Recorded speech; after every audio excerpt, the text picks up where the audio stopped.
the sport.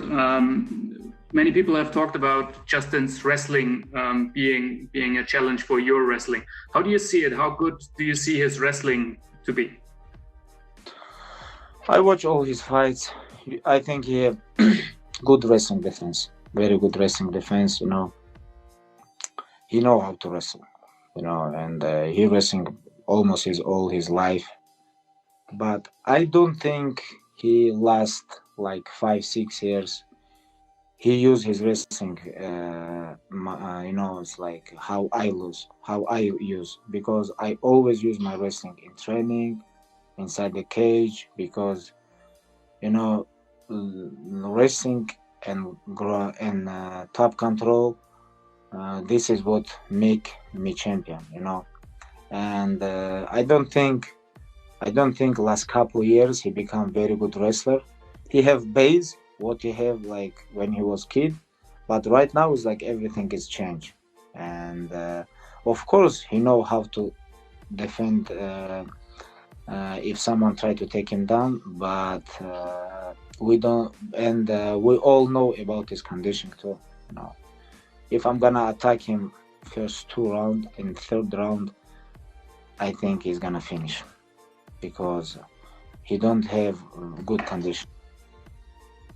Have you been impressed with his performance against Tony Ferguson? Since we all know you got huge respect for Tony, for his skills. Were you impressed by what Justin did to Tony? Yes, I was. Of course, impressed. It was great performance from Justin Gaethje. He beat very tough opponent. He show he can fight 5 rounds, but anyways, he fight only stand up. And they fight like 25 minutes. They don't wrestle. They don't attack each other like in a single leg, double leg.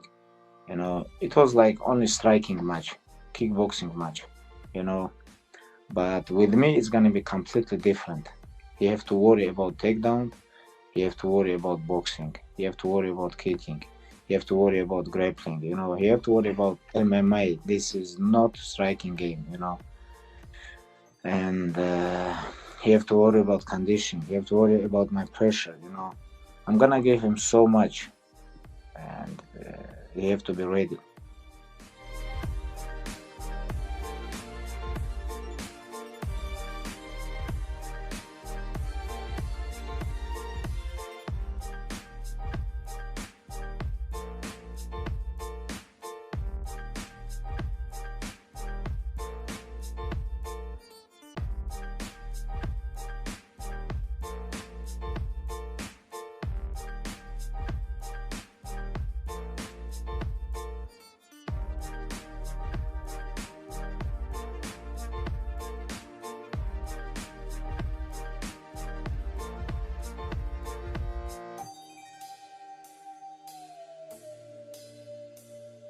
Many Chinese fans, including me, believe you are the most violent lightweight fighter in the UFC.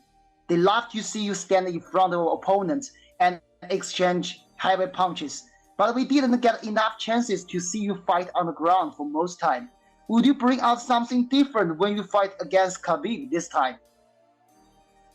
I've wrestled my whole life, and I wrestle a lot in there.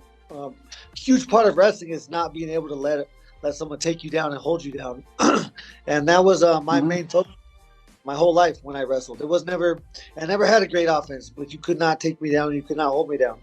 So I'm going to use that. It's very important to stay off the ground. I'm not trying to go in there and wrestle with Khabib.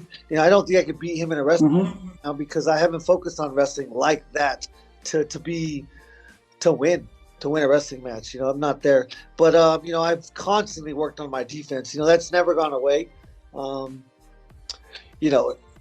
In fighting, it's detrimental to be on bottom. But when someone can beat you up and cause serious injury to you, then being taken down is not where you want to be, and laying on your back. So I have to focus on not being on the fence, not getting taken down. And if I do get taken down, I got to make him work. Like his life depends on it. If he does take me down, then I need to make sure that I threaten him with something up the middle that at least is going to make him hesitate next time. And so that's what I'll be in there doing.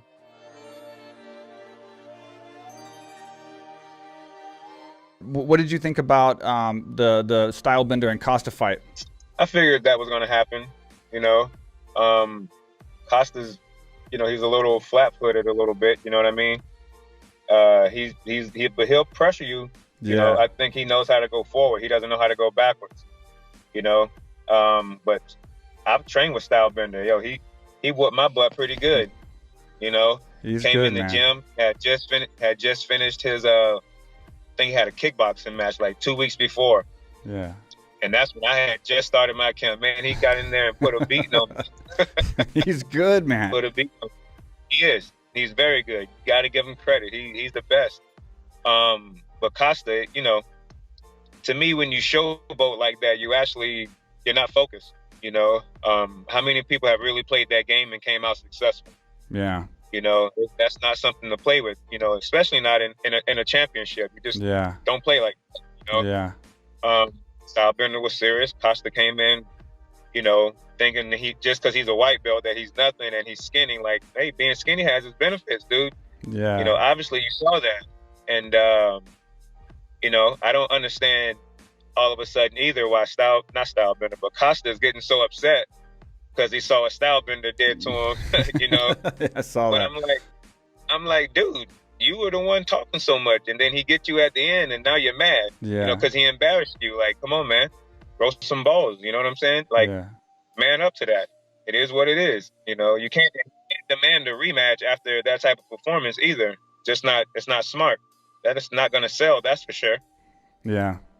I was a Stylebender fan before. I mean, obviously, I like strikers, obviously, like myself, to get in there and get those knockouts. But I did have that gut feeling that Costa was going to be able to jam him up and put that pressure on him like he did to Romero. So I just had that gut feeling he was going to win and somehow jam him up. And this fight made me like the biggest Stylebender fan now. Like, I'll never doubt him again after this, because when you look at Costa, people are saying stuff like, Costa didn't fight his game plan and no one could have predicted that, blah blah blah. But it's like Stylebender stopped that, man. When he would like try to come in and do all of his antics to get his get Stylebender's reaction and get his what he was going to do, Stylebender was always doing something to let him know, like, come on in, I'm ready for you. Like, he would pop his shoulder, he would lift his leg, he would throw his hip to let Costa know, like, come on in, let's do it. And Costa never saw the green light. He never could go in. So it was Izzy that stopped him from coming in. It wasn't like Costa just came in and decided to stand in the center of the ring and get struck. So fantastic performance.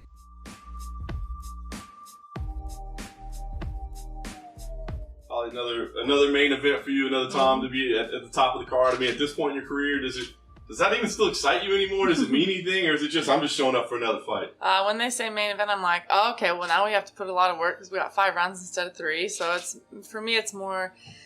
It's not just the physical part either of the training. It's mental. You got to be focused for 5 rounds. When a lot of people get tired and throw their game plan out the window and just start, throwing bombs. It's there's a whole focus you have to have for 5 rounds. So it's the first women's headliner in the Middle East as well, in Abu Dhabi. I mean, you've set so much history over your life in your career. Do things like that still resonate with you? That it's something kind of groundbreaking? Absolutely. I like to be part of anything that's history making, or well, one of the things I've always wanted to do is do things that haven't been done before. That's why I even came to MMA. I thought, you know what, I want to be the first person to have world titles in boxing and MMA, or I want to be the first female to do this, or I love to be able to have a challenge to do something that hasn't been done before. Well, here we are. It's a little part of history. I take pride in it, and I feel very honored. This particular matchup, stylistically on paper, looks like it could be a lot of fun. Does it appeal to you when somebody brings this kind of style to the table? Is it more fun for you to get ready for? It's a different style. I know that we have a similar type background, but we've also come in and made our own style in MMA. We don't necessarily have the same style in MMA, but we definitely have our stand-up game. And I know she's got her ground game as well. And so I'm ready. I'm ready for wherever the fight goes. Everybody in the division knows who you are. They've come up watching you. Do you pay attention to everybody else and watch them on their way up to you? I have watched a little. I don't. I honestly don't watch a ton. I just focus on whoever I have in front of me, and but sometimes there'll be that fighter that I think, you know what, I might face this one eventually, so I kind of want to watch her fight. And Irene has definitely been one of those fighters that I felt like, I feel like her and I are gonna see each other in the octagon soon. So I've been watching. Nice. Irene Aldana, Juliana Pena, they're all talking about title shots and title stakes and all those things. I mean, you've been in championship fights, and you're always basically right there. Yeah. So do you really focus on, is this the one? Does this get me? Where does it go? Do you even think about that? My biggest thing is the only way to get there is to make the best statement with this fight. And I can't be thinking past my opponent right now. So that's what I want to do, is just make the most I can in this fight.